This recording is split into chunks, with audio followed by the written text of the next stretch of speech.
48 sija wara li l-Kap tal-Oppożizzjoni Simon Busuttil kien sfidat jitlob l-awtoritajiet biex jinvestigaw skema ta' frodi mill-Partit Nazzjonalista, Busuttil għamilha ċara li mhux se jagħmel dan għaliex skontu dan hu każ magħluq. Għaliex aħna ċħadna mill-ewwel u l-kwistjoni ingħalqet hemmhekk. Kien il-Prim Ministru li nhar il-Ħadd tagħmel sfida diretta lil Simon Busuttil wara li l-kulħadd żvelat li eluf ta' euro fix-xahar li suppost kienu użati għall-uffiċini fil-Kostitwenza għaddew għand il-Partit Nazzjonalista b'mod li jmorru kontra r-regoli Ewropej. Ir-regoli tal-Parlament Ewropew jgħidu ċaru tont illi flus bħal dawn ma jistgħux jaslu direttament jew indirettament lejn partiti politiċi.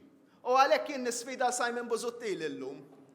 Jekk ma għandu xejn xjaħbi imur bil-każ u direttament għand il-Parlament Ewropew u għand l-Uffiċċju ta' kontra l-frodi tal-Unjoni Ewropea. Iżda Simon Busuttil qed jgħid li għalih dan hu każ magħluq biex hekk ma laqax l-isfida li jmur għand l-istituzzjonijiet Ewropej u jkunu huma li għalquh. Il-Gazzetta Kulħadd qalet li sa issa ppubblikat biss l-ewwel parti mill-investigazzjoni tagħha, investigazzjoni li uriet każ ta' frodi mill-iktar serju bil-flus li jieħdu David Kaza, Teris Komodini Kakija u Roberta Mezzola.